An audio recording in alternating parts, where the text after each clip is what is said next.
water is a really great environment, and you don't get it in many other sports. You've got the cold water, the blue space, which changes the brain waves. Yeah. The feeling of being in nature. There's the cold, the immersion. It does things to the hippocampus, which fires your language center up. Yeah. There's a whole host of deep science, which I'm not going into much detail on. And I think skepticism is probably the right word. I think if you can put yourself in the position of two sergeants in Devon and Cornwall Police pitching to chief officer level about taking officers surfing, that's a pretty hard sell. That's quite a hard sell, to be It's fair. a really hard sell. Yeah. If it's having that much of an impact for people who have been through significant trauma in the military, have got really complex mental ill health as a child, then there's got to be some correlation with policing. There's got to be. You cannot heal in the same environment that made you unwell.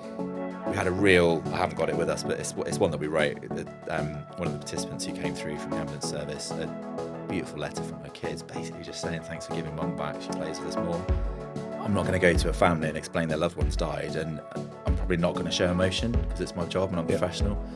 But then that emotion has to go somewhere, and if I don't let it out in an outlet where I can, it can then come out at any given time. Welcome to ResetU, the podcast. I'm Andy Rhodes from Oscar Kilo. Hi, I'm Nathan Gardner, CEO and co-founder of ResetU. And today we've got James Mallows from Operation Surfwell, which we're going to hear a lot more about, from Devon and Cornwall Police. Hi, Welcome, both. James. And thanks for making the long journey. It's a bit of a trek up the M5, but yeah, it's good to be here. Thank you. Thanks for having me. So we're in Coventry. You've got your shorts and flip-flops on, which is testament to your commitment to surfing. Well, something like that. Yeah. I had some funny looks on the way in. We're doing this series of podcasts because we're obviously launching this ResetU apps. Big deal for us. We want to talk to people who have worked in and around Wellbeing and around blue light services and policing for some time. You're one of those people. Known you a few years. Just give us, to kickstart things, James, a bit of a background into yourself. You know, what your, how you end up being sat here today, and touch a little bit on the backstory to Surfwell. Cool. Well, thank you for having me. So I started in the police 22 years ago now. I've worked in Dorset, I've worked in Avon and Somerset, I've worked in a number of different kind of urban, rural policing environments, and I've seen a fair bit of different kind of policing as yourself. I think the thing for me is my dad was in the police, my mum was a nurse, so I've grown up in the emergency services kind of blue light background. The thing for me is that it can suddenly hit you how random a job it is. You don't know what you're going to go to, and that really appealed to me. You don't know what you're going to walk into when you go into work that day. So Surfwell was something that started back in 2018. It was a bit of a frustration. Sam, who runs Surfwell with me, and I both had a colleague who we were supervising at the time who was assaulted. She tragically thought she was about to lose her life. She was really badly assaulted, and essentially she closed her eyes and thought, "This is it. I'm not getting out of this." I remember that case, yeah. And it was a really horrible, a really horrible thing for her, because she said, "Look, all I want to do is get back to the front line. I just want to be doing the job that I love. But the stuff that we've got available is just not going to cut it." So we were racking our brains for ages, thinking, "What do we do? How do we help this kind of person?" And specifically her, how do we help her get back to work? And the moment for us came when Sam and I both were surfing after a pretty rubbish day, and we were out in the water at Saunton Sands in North Devon, and we said, "This is what we need to do. We get loads from this. We diffuse each other. We talk about stuff. It's brilliant. It works for us. Why don't we look at doing this?" And it then started a bit of a snowball of research and being laughed out of various different rooms before we kind of started to get Surfwell to where it is today. So it's something that we're both super proud of. It's been probably one of the hardest things I've ever done in my life, but it's been worth every second. You're a serving officer still. Yeah. And you've done all this on top of your day job, you folks. Yeah. Not easy to start something from scratch that people don't believe in. Just give us a insight into the journey then from Operation Surfwell, because people are skeptical about anything new, aren't they? Particularly in our culture. And I think skepticism is probably the right word. I think if you can put yourself in the position of two sergeants in Devon and Cornwall Police pitching to chief officer level about taking officers surfing, that's a pretty hard sell. That's quite a hard sell, to be It's fair. a really hard sell. Yeah. And we fully anticipated that there would be some maybe skepticism, some misunderstandings, and some kind of accountability, rightly so. This is public money that we're on about, and police officers taking off Frontline to go and teach people to surf is what the perception was at the time. It couldn't be further from the truth. We developed the model based on it was the first of its kind in the world. Nothing existed for the emergency services at all in this kind of blue space arena. You had the Wave Project, which ran for children, and Operation Surf, which was a military model based over in the States. So two really established models that were receiving quite a lot of traction, loads of academic data to say how it was working, returning people back to healthy, fit lifestyles. It was having a massive impact. And we kind of pitched it on the basis that, well, if it's having that much of an impact for people who have been through significant trauma in the military and who've got really complex mental ill health as a child, then there's got to be some correlation with policing. There's got to be. And that was kind of how we started the journey. And it was around trauma, initially because of obviously the officer that we dealt with. And then we quickly realised that actually we've got an opportunity to start to help our colleagues, which was the whole motivation, but also to get people back into work quicker. The time that we first started back in 2018, we put some data to Devon and Cornwall Police around sickness. And for the 10 years previous, it had been rising almost exponentially and going, significantly up. And the issue that we were finding is that while the data showed that the sickness was going up, we were spending lots and lots on interventions that were for well-being and mental health prevention, but actually the sickness period, if you went off sick as an officer or a member of staff, it wasn't changing. So all the money that was being invested was having little or no impact. And that's kind of how we then started to get that first kind of buy-in certainly from Devon and Cornwall Police, which it did snowball. We didn't anticipate how big it would grow as quickly as it did. And you're now a CIC. That's quite a long story, but we are now a CIC running in association with Devon and Cornwall Police. Got you. It's no secret in the room that the blue light sector is cash strapped. We aim to be a premium service that delivers a really premium product for members of the blue light community, NHS, paramedics, fire. But there's not a lot of money in that sector. So we've got a limited company which aims to deliver to a corporate market, which will then hope to helpfully subsidise the costs, and it's a sister company, so that will then subsidise the costs. Can I just ask quickly, just to go back? Sorry, I'm just intrigued by that story. I find it, and I feel like there was a Dragon's Den moment, when you said about you were like laughter, or in terms of the room when you were in it. But I'd just say about that moment where you're with Sam, you're on the board, challenging day.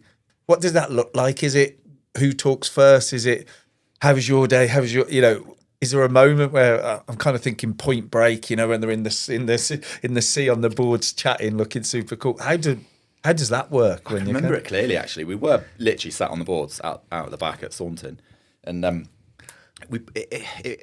it's cheesy to say it was a light bulb moment, but it almost was something that hit us both. We said, actually, we use this together. It really helps us. I think at the time we were working on a response team, so we had our fair share of trauma and stress and all the stuff that you deal with in response policing. And it was the end of a rough day. We said, right, we just need to go for a surf. Let's just go and clear our heads and get out and just do what we do. I don't think there was a first person. I'll claim it was me because Sam's not here, but obviously I came up with the idea fully. He can't challenge that. We both just discussed it, and then both of us have got a kind of a nice energy, although we infuriate each other to work with. I think one of us mentioned something, and then we were like, oh my God, we could do this. And then it just spiraled, and we both said, actually, we need to push this. And the discussion was had around the Wave Project. Sam said, there's a military model that's working in America. It's just featuring on a Netflix documentary, so we could do some research from that. So there was lots of stuff that we both just kind of started to really bounce off each other's energy. And that was great, because we went home buzzing, and we said, right, this is definitely going to happen. We need to push this. We need to do it. We did quite a bit of research before we pitched the idea, because for obvious reasons, it's a hard sell. Yeah. And most people that know us and people that know the program know that the first pitch that we ever gave, we were almost literally laughed out of the room. Loads of negativity around the media will hate it. People can't swim. There was lots of issues around this is just not something that the police should be doing. It's just we don't do that. It was very, very traditional, very hierarchical, very, from our point of view, lacking innovation, which is something that kind of we started to push through. But we did leave the room with a no, but there's one opportunity you can try, and it should be through the sort of the sports and social route. And as the door shut, Sam and I remember the moment clear as day. We looked each other in the eye and went, we've got to push this. Should we push it? If you're in, I'm in. And we said, right, let's go for it. Fantastic. And we've never looked back. Well, we have looked back a few times, but not fully. So the interesting part for me there is that moment where you said, we used to go surfing after a bad day or a challenging day. Yeah. What else? I'm guessing that surfing's still part of that routine. It's very much so. Yeah. But what else is there? What else resets you in terms of that challenging day? Well, I was going to say mackerel fishing, but apparently that idea has been taken. That's gone now. So I'm a really keen cyclist, and I can trace that back to being a really young child. My dad, who was a police officer, and my mum was a nurse, as I said, they both, for some reason, have instilled in me, have a hobby, have something you're interested in, have something that just keeps you happy and healthy, and then you can deal with stuff.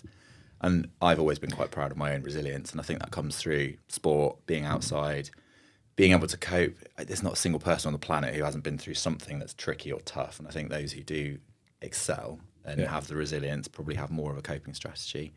And that's just something that we try to impart, is around, life's difficult sometimes. It's really difficult in the police. It's really difficult in the emergency services. You've got to have things to help you cope, and it's all about giving coping strategies. So yours was kind of getting on the bike? Cycling, love it. I'm really into mountain biking, and I think you can't switch off if you're mountain biking. You can switch off a little bit if you're surfing, and I still get that kind of flow state, as sometimes it's called. But for me, it's the bike. If you switch off mountain biking, then it's significant. You're off. You're in trouble. I've done it before. But I mean, I came down, didn't I, just after COVID, and brought my dog at the time down to Fistral Beach, and sort of stepped back and watched what you folks were doing. For people who don't know what it is you do, just give us the sort of outline of what a day on Surfwell looks like for people. What's the process? What happens? So it's based on a model called action-centered therapy, which is used in other fields to, essentially, it's an action or an activity that then provides a therapeutic outcome. So the day is actually really well choreographed and quite heavily structured. Some of the initial skepticism that we've talked about was, well, why can't we just send people to a surf school, take them surfing, great, lovely, it'll be a great experience. Well, yeah, that's great. You get a nice experience from it. But we specifically want certain outcomes at the end of the day.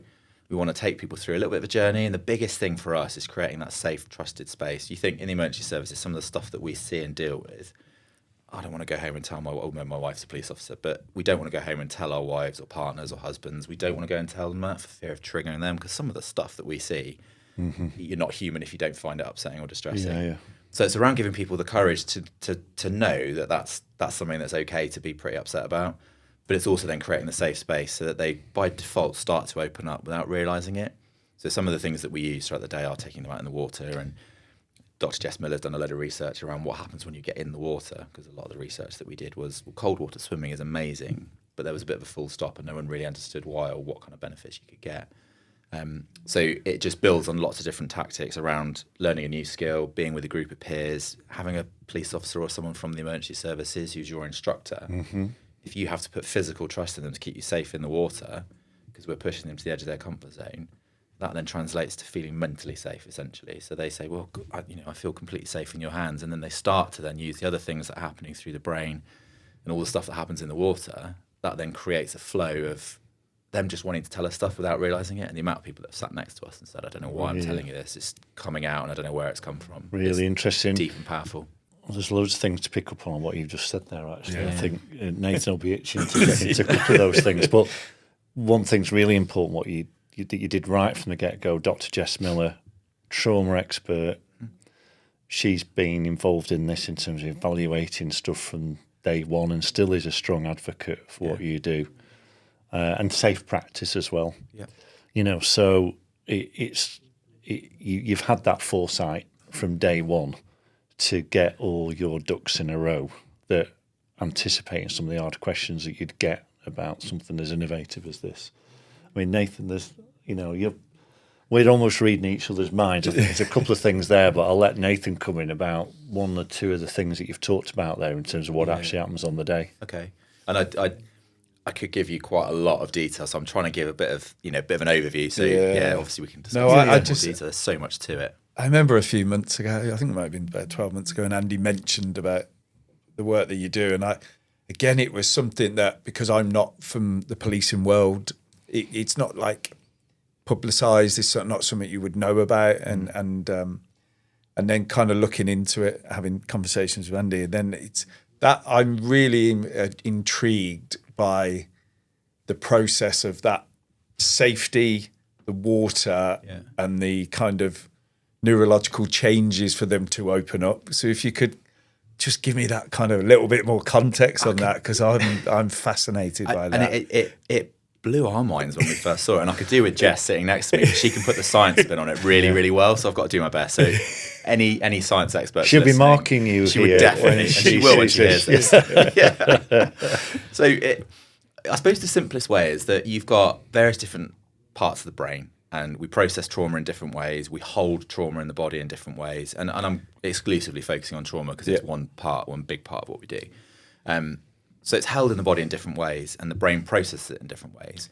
And as police officers, what we do is go to one job that could be, so you could go to a pub fight, be assaulted, walk away and think, that was close, go to a road accident, see death and destruction, then have to go and tell a family, I'm really sorry, your loved one's dead, and then have to write it all up and then be investigated for something that you've done as a result of being accountable for your actions. So you've got a whole multitude of things that would affect you in different ways. And Jess's work is focused around, if I'm a police officer on duty and I go to a certain incident, what's the likelihood of me being impacted and traumatised? And there's certain incidents, death of children, incidents involving children, which are clearly obviously going to traumatise everyone. Yeah. And the work that she's done indicates that there's certain things that you could go to that are going to traumatise you more. And we've often heard of the drip effect of police officers and other emergency services workers going to incidents and not having the time to recover. There's loads of statistics around us facing many, many more traumatic experiences than the general population. So that has a big impact in the brain. So we are very good at pushing stuff down. I'm not going to go to a family and explain their loved one's died, and I'm probably not going to show emotion because it's my job and I'm professional. But then that emotion has to go somewhere, and if I don't let it out in an outlet where I can, it can then come out at any given time. So that could be 10 years down the line when I'm telling another family their loved one's died, you could get an outburst. So what we're trying to create is a safe space to say, you are absolutely not human if you don't find the stuff that you've seen and dealt with really upsetting and traumatic. This is a safe space. You're in the sea. No one can see if you're crying. If you need to do that, fill your boots. We've all been to the jobs that you're saying are traumatizing, and we're here. We get you. So the kind of step that we go is that they've been through a process before they come to Surfwell. So we'll analyse what their rough kind of issues are. So it could be they've been investigated. It could be they've had a multitude of death or horrible experience. It's quite a dark subject.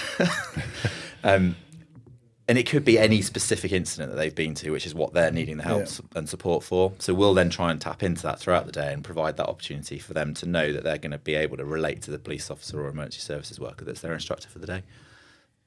We'll push them to the edge of their limit and take them to a comfortable place where they're in the water and they're feeling that they're experiencing something and overcoming something. And the neurological changes that happen in the brain, I'll let Jess summarise better. But it's incredible to watch. The first session that we ran, I had an instructor. I was instructing a participant who had been through some horrendous domestic abuse, had a shotgun pulled on her, and I don't know how much detail you want me to go into, but obviously I'm going to sanitise it a little bit. But some really horrible stuff that she'd heard as a control room operator. Yeah. And it had left her completely traumatised. She had complex PTSD, had struggled to attend work, and was really just struggling to get through the daily grind.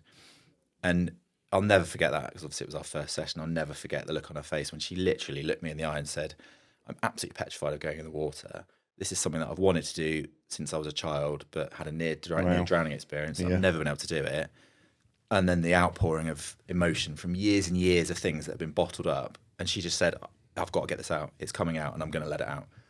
And it was that safe space for her to be able to let it all out in an environment where she knew it was controlled. And then the crucial bit is the wraparound afterwards. We said, right, we've got you.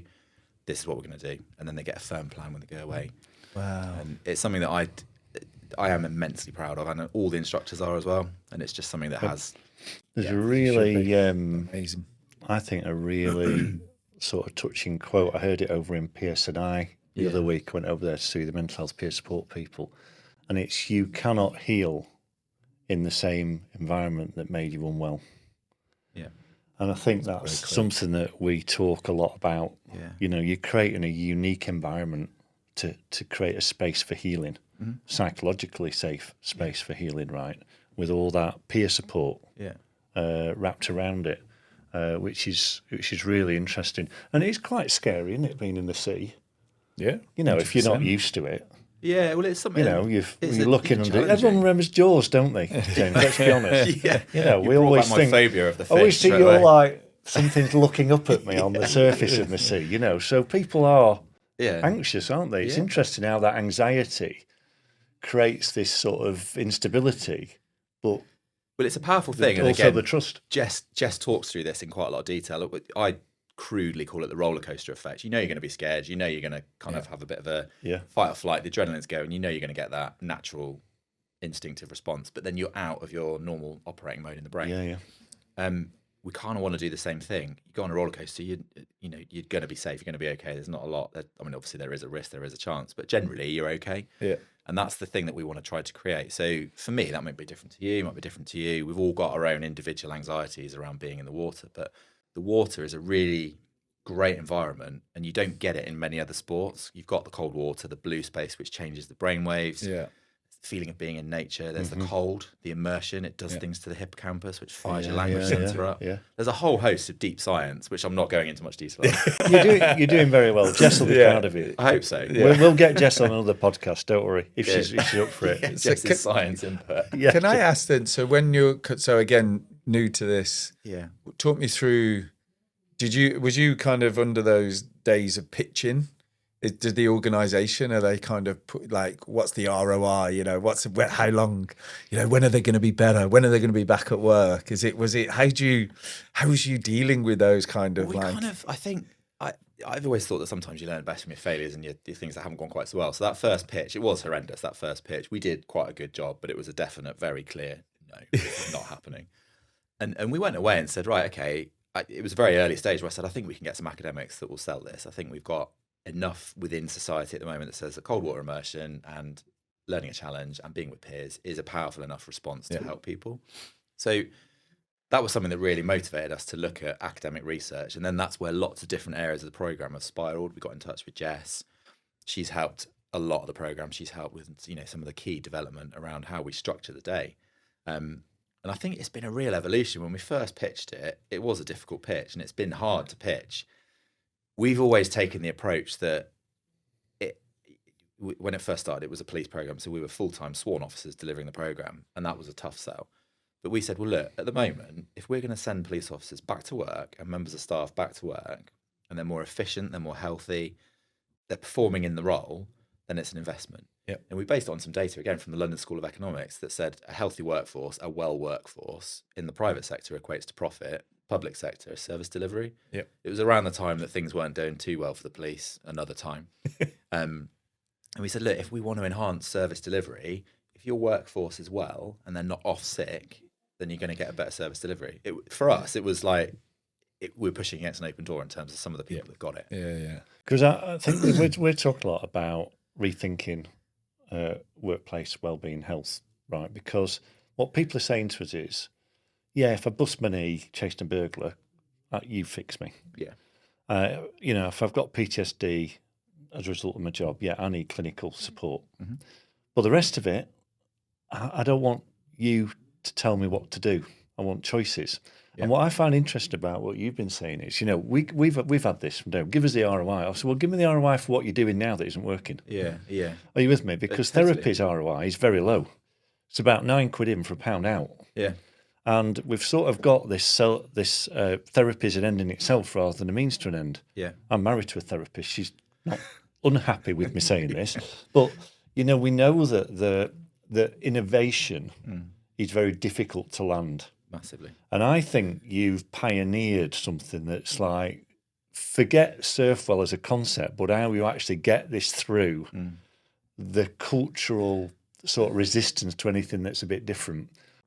One of the biggest problems we've got is people being almost unable to take a break. They've got rid of canteens and they can't have a coffee sat in a patrol car in case somebody who's got nothing better to do takes a picture of them. Yeah.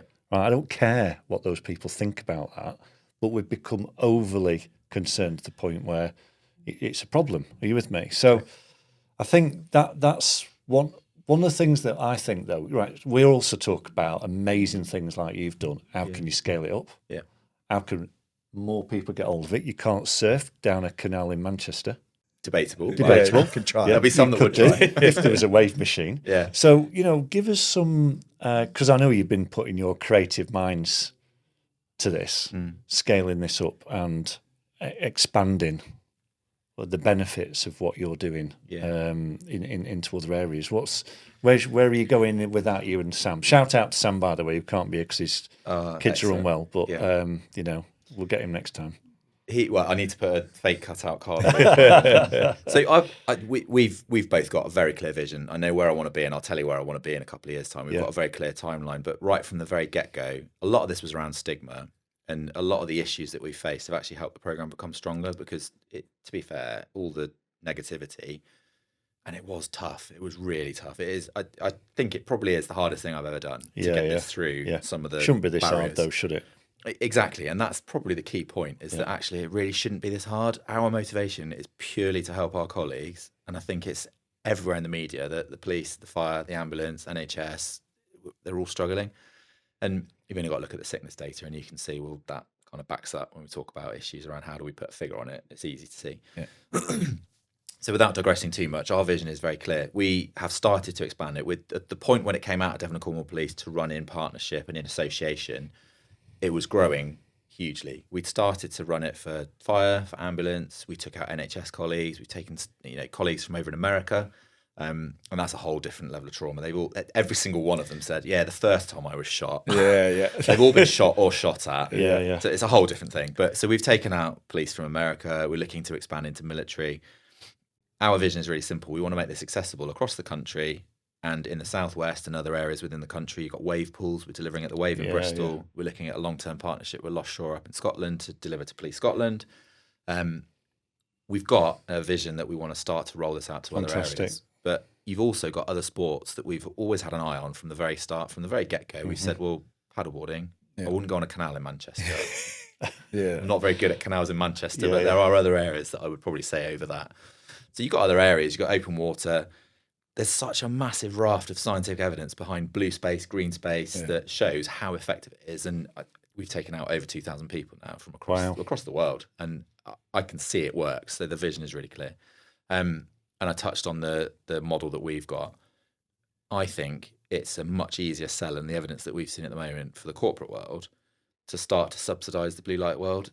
It's taxpayers' money. It's not any surprise that the blue light world and the emergency services is cash strapped. And also we've got answers to the public who we've done quite a good job with the media so far. Not many, in fact, hardly any negativity in the media. Even some traditional police hating media outlets have published positive articles, which again is pretty good. And I'm digressing a little bit, but essentially the vision is that we want to offer it to all emergency services, and the corporate world is hopefully going to start to gain the programme efficacy for the corporate world, but also subsidise blue light. And what in terms of then when someone turns up, what duration, days, what time that you were talking about? It's quite a rigid kind of schedule, very kind of planned. It's fantastic. There's a lot of work that goes in up front. And again, we're quite protective of our intellectual property, so I'm not going to go into the exact details just for more about obvious reasons. But it's a day. It's a single session intervention, and there is the opportunity for a follow-up. So, the work that the instructors do is well more than a day, way over a day. But the participants, it's a day from 8:30, 9 o'clock till sort of 4 o'clock in the evening. And are you finding when they leave, is it kind of the wave of emotions, excuse the pun, like for a few days? Is it like, what's the kind of general feedback from the kind? We're really lucky with that because, again, touching on the academic stuff, we've got 2 PhD studies that are running at the moment, and that's purely because we want to self-reflect and say, right, how can we make this as good as possible? So we get a lot of immediate data that says at the end of the day, they're all going away feeling really happy, really positive. There's some really, really significant positive affect in terms of their mood. But the big hit for us is that it's 6-7 months down the line. Some people have been life-changing. We've had people that have been actively suicidal who we've managed to put stuff in place for through the training the team have had. We've had people that have just been really struggling to get out of a rut, is probably the worst way of putting it, but to get themselves into a more kind of focused future. They've gone on, they've become, they've gone for different job roles, they've got promoted, they're happier at home. We had I haven't got it with us, but it's one that we wrote. One of the participants who came through from the ambulance service, a beautiful letter from her kids, basically just saying, thanks for giving mum back, she plays with us more. And it's that kind of thing that has huge long-term lasting impacts. And do you know what? This is the thing. When I was observing it from the sand dunes, I saw people there in wetsuits, out the comfort zone, pretty blustery day, as it was. And I think, when we talk about ROI, and you look at the cost of what we're facing, we were talking about this at our conference of the week. It seems like we're getting better at knowing what it is we need to do to protect our staff. Whether we're doing it well enough is another issue, but we know really what it is we need to have in place. Yeah. But we seem to be almost keeping the lid on it. Yeah. Like we're working harder, but the figures are still going the wrong way.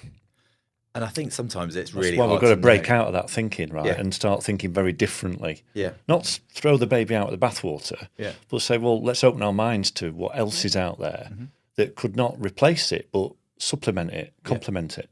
I think so. And I think that's part of the argument that we've always given is that, and it was a really uncomfortable position, really uncomfortable, because we were in front of chief officers saying, sorry, but the investment that you've been investing over the last 10 years, it's not working. Yeah. And some people were annoyed. But we said, look, we're being professional about this. We're trying to give the data and the evidence to say this is exactly what we're trying to, this is why we're doing it, because we are spending a lot. And and the other thing that and we still do, we get a lot of approaches from great ideas from committed people. The problem is quite often they've not got the support to put safe practice in place. They've not thought about getting some proper evidence base behind it. Yeah. Which you might sort of poo-poo a little bit, but at the end of the day, if this is going to go anywhere, you've got to have those things. Yeah. That's the world we live in, right? It's chucking people in water with surfboards has got to be done safely. Yeah. Psychological safety and all that sort of stuff. And so we do get a lot of approaches to people going, I've got this great idea, my bosses won't let me do it. And quite often I'll say, well, I can see why not, right? Because they haven't put the groundwork in. Yeah. And I think that's where you've been very patient and you've got the building blocks. Yeah. Hats off to you for doing that, because if it's going to go anywhere and have sustainability, then for people who want to support you, they've got to know that those things have been done. Yeah. Yeah. I think it's really important, especially when you know what we're dealing with. You've got, if you're taking emergency services workers who are often suicidal, as in active with a plan. Yeah. If we're taking them into an environment in the water where you've got wind and waves, unknown entities, it's a hefty amount of risk assessment, a lot of work that goes in before and after. And I think that's why it's so important to get that groundwork right. And it's something that we've always done is what extra training can we give the team? To make sure we're all well trained. Yeah. And I think that's probably the single piece of advice I would give to anyone is, it's sometimes on the face of it, the solution is really simple. Take people out, go for a surf, go for a walk, do some talking. Yeah. The ones, us and others who we work with, the ones who are managing to still operate have probably put the groundwork in first. Yeah. And you've got some really high profile advocates. Yeah. Dr. Jess Miller, Professor John Harrison, Chief Medical Officer for Policing. They're fascinated and inspired and interested and excited about what it is you folks have been doing, right? And that doesn't happen by mistake. So I think that's another thing that when we look at it from the outside in, gives it that extra layer of endorsement and advocacy. And that's lovely to hear. And I think Sam and I often joke, it hasn't come in a cornflakes pack. And there'll be people of a certain era that will remember that, and some that we look at on our team now and go, what are you on about? Yeah, people don't. Yeah, it's an age thing now. It is. But there's been a lot of time and effort invested, and we've always sought to speak to the experts and the people who can help us shape a really professional program. Yeah. And it's paid dividends. Yeah. It's interesting what you're saying about the kind of where the future sort of sits. And I attended a place with some friends, my wife and some friends a few weeks ago, swimming in a lake and they're having a sauna. Yeah.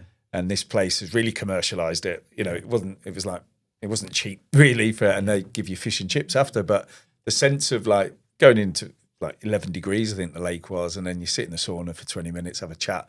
And it was this whole community bit thing, and they really have, and it's packed every week. People are sent out, and then they cook fish and chips on site, and you sit outside with blankets, and there's a fire. It was just amazing. It was a real sort of thing, and I kind of was looking at your website, and then I was thinking, there's all these possibilities. So I'm sure this is what we do all the time. I know it's so frustrating. Get these ideas usually at 2 a.m. Yeah, so that was kind of my question was going to be: is there ambitious plans for Surfwell over the next couple of years? There are massively ambitious plans, most of which I've tried to articulate in my slightly tangential way. But that's there are loads of ambitious plans, and I think like you've hit the nail on the head. You go to something that's outdoors, it's trendy, it's fashionable, but if you cut beneath the trendy, fashionable stuff, it's really effective, and you do get a glow. And I think I was chatting to my nan today on the way up, and she said, "Oh, it does feel lovely when you go in the sea." And I'm like, "That's exactly it." Yeah. Everyone that goes in the sea or in the lake or wherever it is, even if it's in a swimming pool, everyone comes out and they go, "Oh, it was amazing. I just feel great." Yeah. And I think that was one of the things that we wanted to do when we first started was, what is that great feeling? Yeah. And why do people want to tell you their life story when you've done that? Just be careful about sitting with a group of people, because you'll find stories come right out. Yeah. And do you know what we're seeing as well, of course, is the emergence of a lot of offers out there from charities for this nature-based retreat with wraparound interventions in there.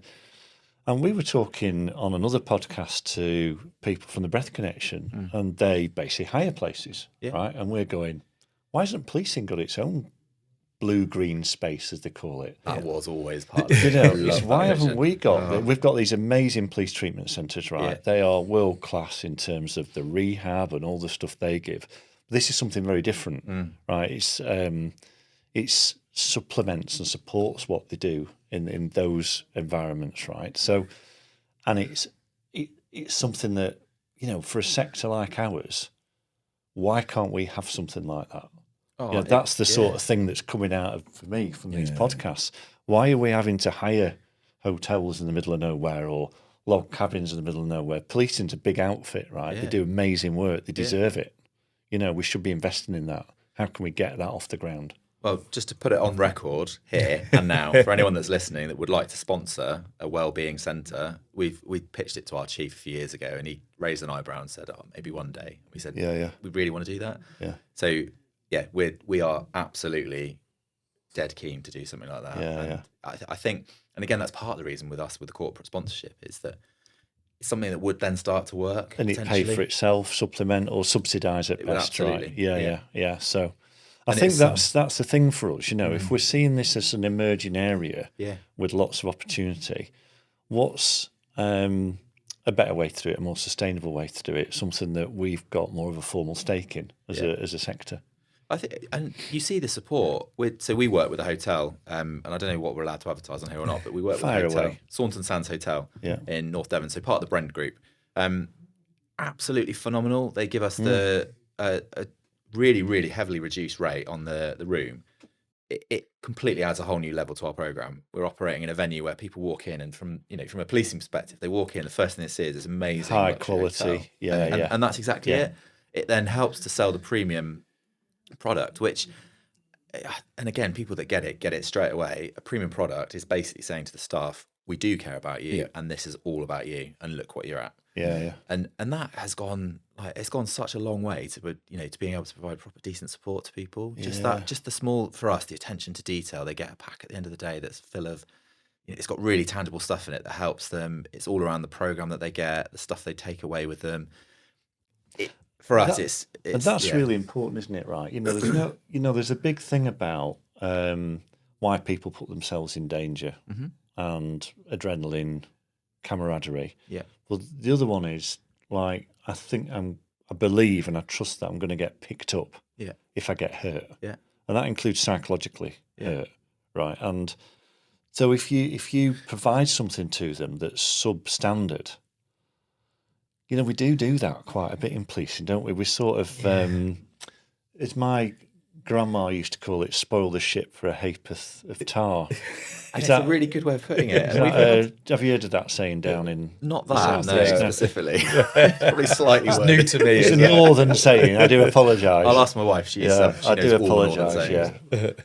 Yeah, No, but I think we've had a couple of, so the very, very early days, the person I spoke about who was the motivation and the kind of inspiration initially, the things that were offered to her, she used the phrase, it's insulting.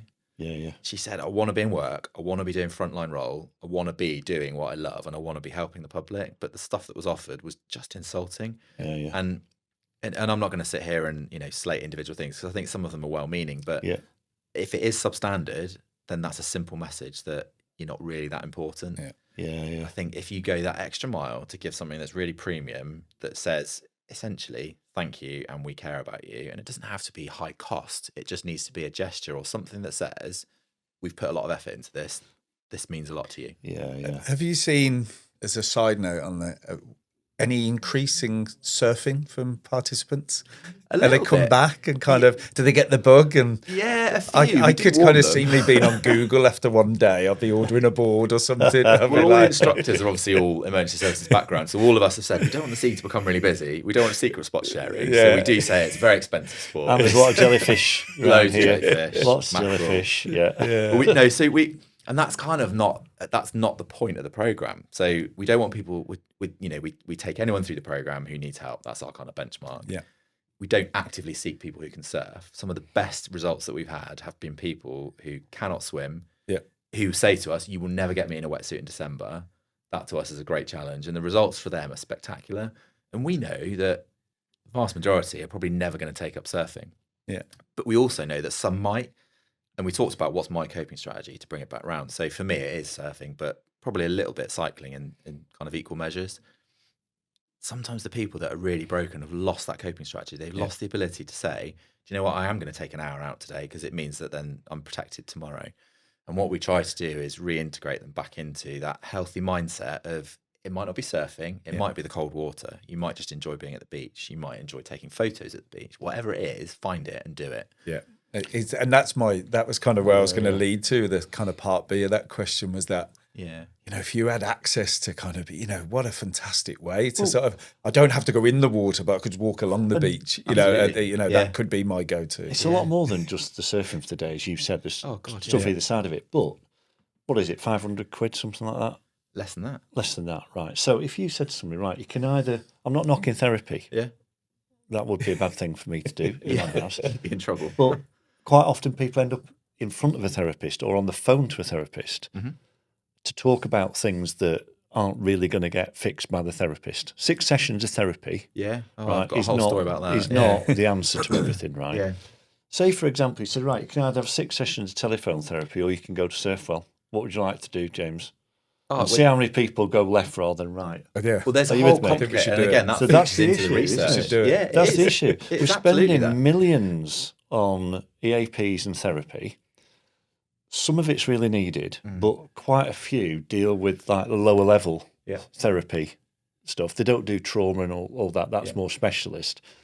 And so that's the space we need to be looking at. Are we spending our money differently? Well, I've got 2 examples that will clearly define that. So one is the issue that we had with a number of the participants who see therapy as a comfort blanket. So they'll go. So in the police, the stigma is massive. I don't need help. I'm okay. I'm cool. I don't need any help.